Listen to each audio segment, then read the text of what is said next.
नमस्कार मित्रों, स्वागत है आपका हमारे चैनल क्लियर योर कॉन्सेप्ट्स में। दोस्तों, आज हम बात करेंगे एम्प्लॉय प्रोविडेंट फंड एक्ट 1952 के संबंध में। ये जो ईपीएफओ का पीएफ का एक्ट है, employ provident fund miscellaneous provision act, कर्मचारी भविष्य निधि प्रकीर्ण उपबंध अधिनियम 1952। ये एक्ट जो है कई सारे एग्जाम्स में आप लोगों को आते हैं और बच्चों का रिक्वेस्ट भी था इस एक्ट के बारे में बताने के लिए। बहुत छोटा सा एक्ट है, बहुत ज्यादा चीज इसमें है नहीं। कुछ बेसिक पॉइंट्स हैं जिसको हम लोग को समझ लेना है और इस एक्ट से रिलेटेड जो स्कीम्स है उसके बारे में भी हम आपको बताएंगे। इस एक्ट में आपको कुल 92 सेक्शंस और 4 शेड्यूल है। ठीक है, तो हम आगे section by section important point है उसके बारे में जानेंगे और जो 4 अनुसूची है उसमें किन बातों के बारे में जिक्र किया गया उसके बारे में समझेंगे। तो आइए देखते हैं। जैसा कि आप देख रहे होंगे, यह एक्ट जो है 4 मार्च 1952, 4 मार्च 1952 को ये एक्ट आपको गजट में पब्लिश हुआ था, यानी उस दिन से ये लागू है। 1952 ये 19 नंबर एक्ट। और जैसा कि इसका ऑब्जेक्टिव है, कहता है an act to provide for institution of provident funds. Provident funds के बाद ब्रैकेट में फिर उन्होंने लिखा है पेंशन फंड। इसको इंक्लूड किया गया था बाद में, एक्चुअली अमेंडमेंट के बाद, इसीलिए बाद में उन्होंने इसको जोड़ा है। And deposit link insurance fund, ये दोनों चीजें बाद में आई थी। प्रारंभिक अवस्था में जब ये एक्ट था तो फिर केवल प्रोविडेंट फंड था, बाद में उन्होंने पेंशन फंड और एम्प्लॉय डिपॉजिट लिंक स्कीम भी इसमें जोड़ा था। For employ in factories and other establishment, primary purpose में फैक्ट्री में लगाना और बाद में इन्होंने पावर भी दिया सरकार को अदर एस्टेब्लिशमेंट में लगाने का। तो आज के डेट में ये मैक्सिमम एस्टेब्लिशमेंट को कवर करता है ये। अब अगर बात की जाए परिभाषाओं की, तो सबसे जो इंपॉर्टेंट परिभाषा है वो सेक्शन 2B में है, बेसिक वेज का। बेसिक वेज का परिभाषा इसलिए महत्वपूर्ण हो जाता है क्योंकि ईपीएफ एक्ट किस पर लागू होगा, इसका आधार है बेसिक वेज। 15,000 रुपये, 15,000 रुपीज से ज्यादा सैलरी पाने वालों पर ईपीएफ एक्ट लागू नहीं होगा। तो यहाँ सैलरी मतलब बेसिक वेज, यानी जिसका बेसिक वेज 15,000 से ज्यादा है उस पर जो है सो ये ईपीएफ एक्ट लागू नहीं होगा। तो बेसिक वेज को डिफाइन करता है कि जितने भी इमोल्यूमेंट्स हैं जो कि एम्प्लॉय द्वारा अर्न किए जाते हैं अपने कार्य के दौरान या उसके छुट्टी के दौरान या उसके किसी प्रकार के अवकाश के दौरान, वो सारे इमोल्यूमेंट्स जो है सो बेसिक वेज में आते हैं।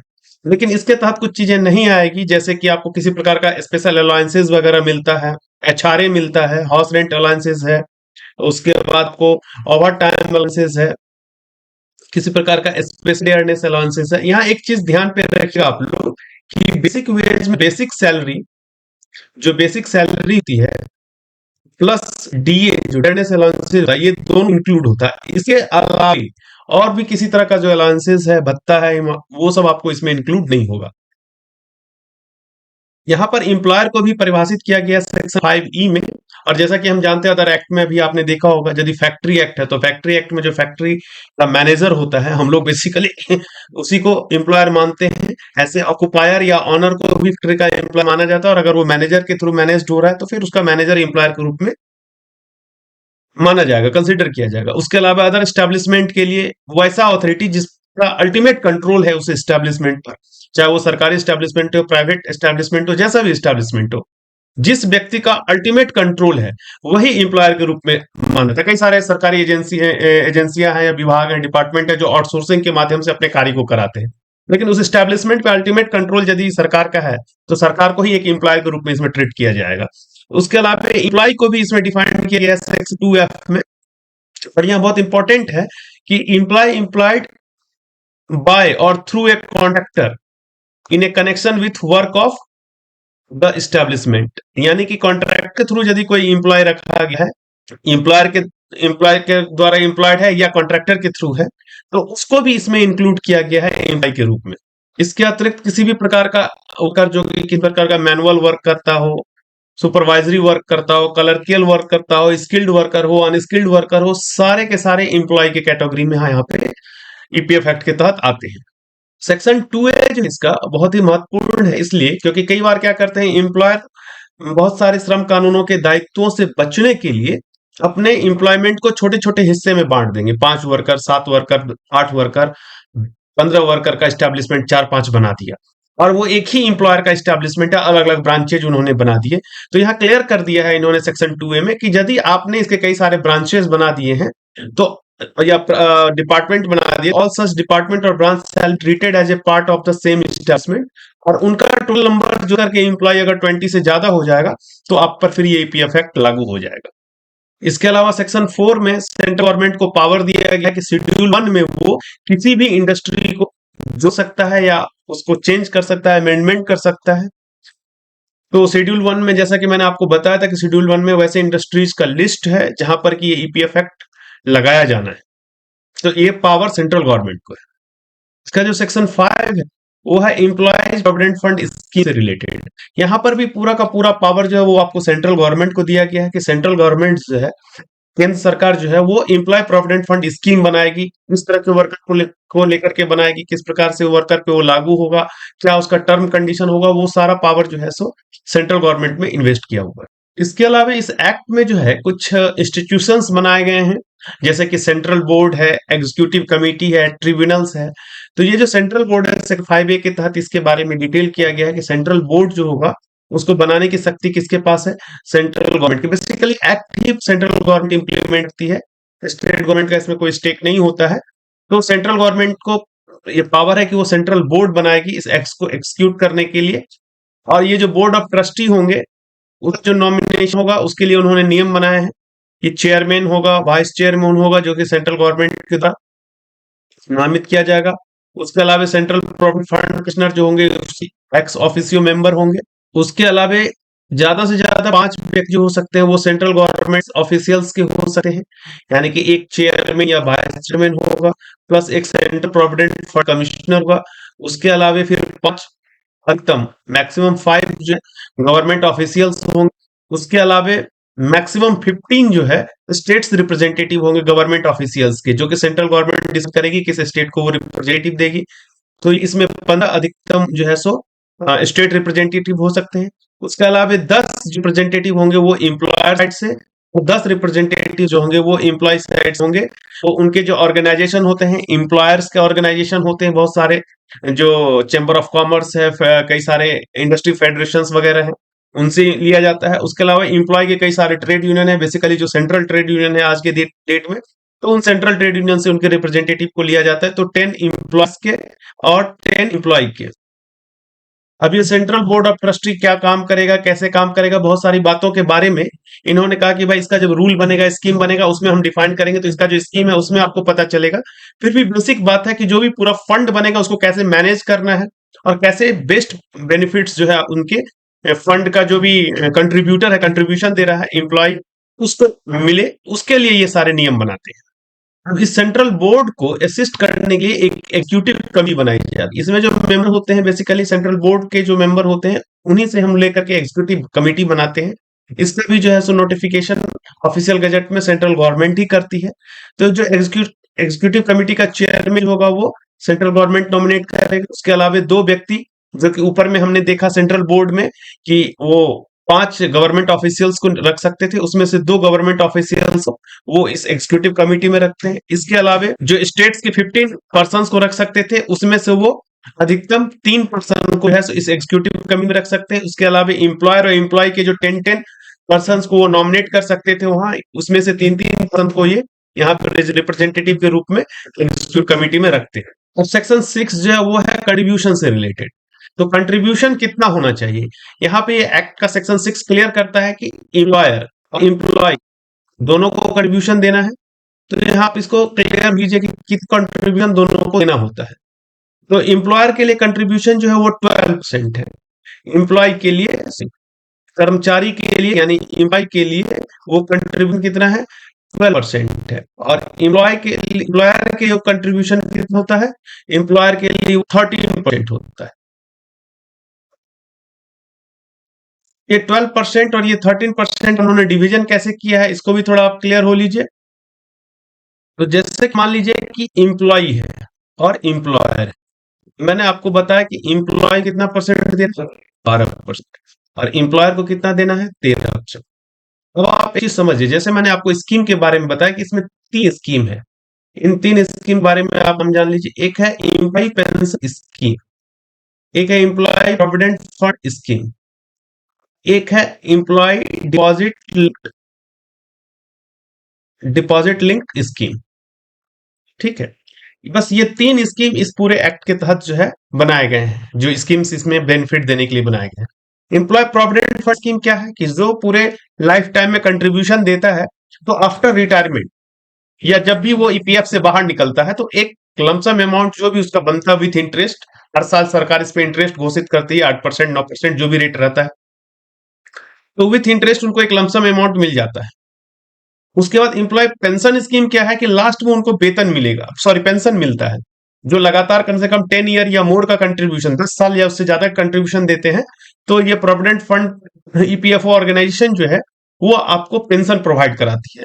तो वो आता है एम्प्लॉय पेंशन स्कीम के तहत। और एम्प्लॉय डिपॉजिट लिंक स्कीम है कि अगर किसी प्रकार की दुर्घटना वगैरह होती है, तो उससे बीमा किया जाता है उस एम्प्लॉय का। तो इसमें एम्प्लॉय का जो कंट्रीब्यूशन होता है 12%, वो टोटल का टोटल कंट्रीब्यूशन जाता है इसमें, वो जाता है एम्प्लॉयर प्रोविडेंट फंड में, टोटल का टोटल कंट्रीब्यूशन। और एम्प्लॉयर का जो 13% होता है, इसके तीन हिस्से आप मान के चलिए, नहीं बल्कि चार हिस्से। एक जाता है ईपीएफ में, ये जाता है 3.67%। एक जाता है ईपीएस में, ये जाता है 8.33%। उसके बाद 0.5% जाता है एम्प्लॉय डिपॉजिट लिंक स्कीम में, और ये 0.5% जाता है एडमिनिस्ट्रेटिव चार्ज में, यानी कि अकाउंट वगैरह को ऑपरेट करने के लिए जो एडमिनिस्ट्रेटिव चार्ज लगता है। तो कुल टोटल जोड़ करके ये अब 12% और ये 1%, 13% का जो इनका अपना टोटल कंट्रीब्यूशन होता है। यानी एम्प्लॉयर के कंट्रीब्यूशन को उन्होंने बेसिकली वर्कर के हिसाब से तीन हिस्से में बांट दिया। एक हिस्सा उनका प्रोविडेंट फंड में जाएगा, एक हिस्सा उनका पेंशन स्कीम में जाएगा, और एक हिस्सा उनका उनके इंश्योरेंस में जाएगा। जबकि इंप्लॉय का जो भी कंट्रीब्यूशन है, वर्कर का जो भी कंट्रीब्यूशन है, पूरा का पूरा कंट्रीब्यूशन कहा जाता है एम्प्लॉय प्रोविडेंट फंड में। तो ये टोटल 13 + 12 25% लगभग जो है सो एम्प्लॉयर का इस पर वित्तीय बोझ आता है।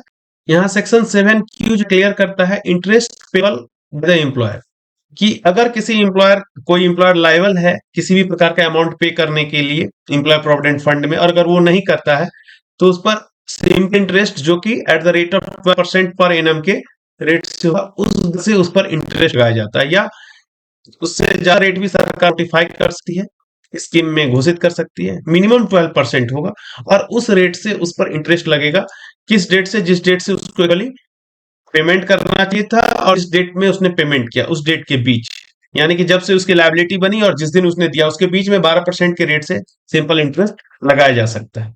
यहाँ का सेक्शन 8A जो एक्ट का वो क्लियर करता है कि मनी जो भी होगा ड्यू, जो कि एम्प्लॉय प्रोविडेंट फंड ऑर्गेनाइजेशन को दिया जाना है, वो आप कॉन्ट्रैक्टर से रिकवर कर सकते हैं। मान लीजिए किसी कॉन्ट्रैक्टर के अंदर 20 और मोर वर्कर्स काम कर रहे हैं आपके यहाँ, आपने उसको कॉन्ट्रैक्ट दे रखा है, अब उसको 12% की दर से अपना कंट्रीब्यूशन और प्लस एम्प्लॉयर का कंट्रीब्यूशन देना है, मगर वो नहीं दे रहा है, तो ये एम्प्लॉयर का दायित्व है, जो मेन प्रिंसिपल एम्प्लॉयर है जिसने कॉन्ट्रैक्ट दिया है, उसका दायित्व है कि वो उस कंट्रीब्यूशन को अपने तरफ से जमा करे और कॉन्ट्रैक्टर्स को जो पेमेंट देना है उसमें से उसकी कटौती कर ले।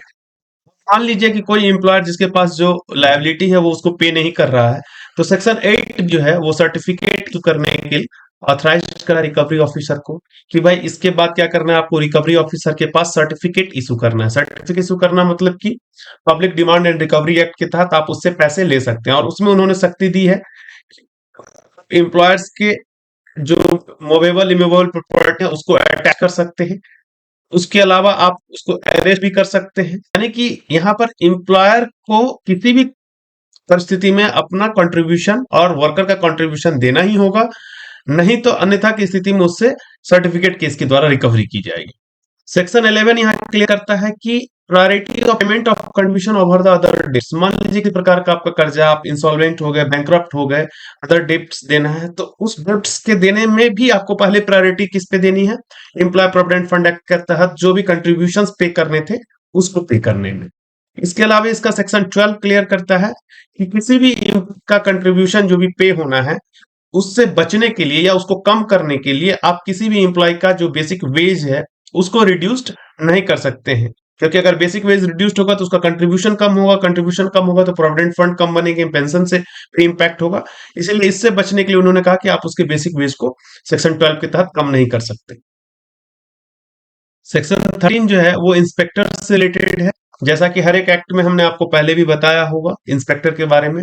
यहाँ पर एक बहुत इंपॉर्टेंट पॉइंट ध्यान देने वाली बात है कि ये एक्ट जो है सेंट्रल गवर्नमेंट इम्प्लीमेंट करती है, सारा पावर भी सेंट्रल गवर्नमेंट को है, लेकिन अप्रोप्रिएट गवर्नमेंट को इन्होंने कहा कि आप ऑफिशियल गजट में नोटिफिकेशन दे करके सेक्टर डिक्लेयर कर सकते हैं।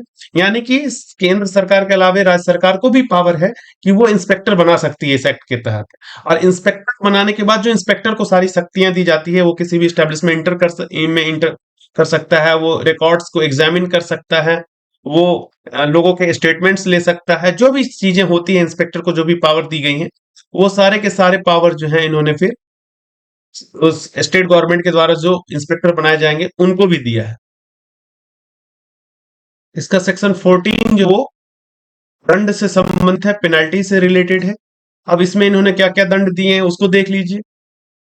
यदि कोई मान लीजिए एम्प्लॉयर है, वो अगर जो भी उसको पेमेंट करना है, जो कंट्रीब्यूशन देना, वो कंट्रीब्यूशन नहीं देता है, या किसी और को कंट्रीब्यूशन दे से रोकता है, या आपको कोई फॉल्स स्टेटमेंट देता है, तो इन सब के लिए उस पर जो है कारावास का भी प्रावधान है और दंड का भी प्रावधान है। तो कारावास जो है 1 ईयर तक का हो सकता है और दंड जो है वो 5,000 रुपया का हो सकता है। यानी कि आर्थिक दंड 5,000 तक का हो सकता है, या 1 साल तक का कारावास हो सकता है, या उस पर दोनों भी लगाया जा सकता है। यानी कि कारावास और दंड दोनों का मिला हुआ रूप में इसको सजा मिल सकता है। इस एक्ट का सेक्शन 16 जो है बहुत इंपॉर्टेंट है कि ये एक्ट कहाँ लागू नहीं होगा।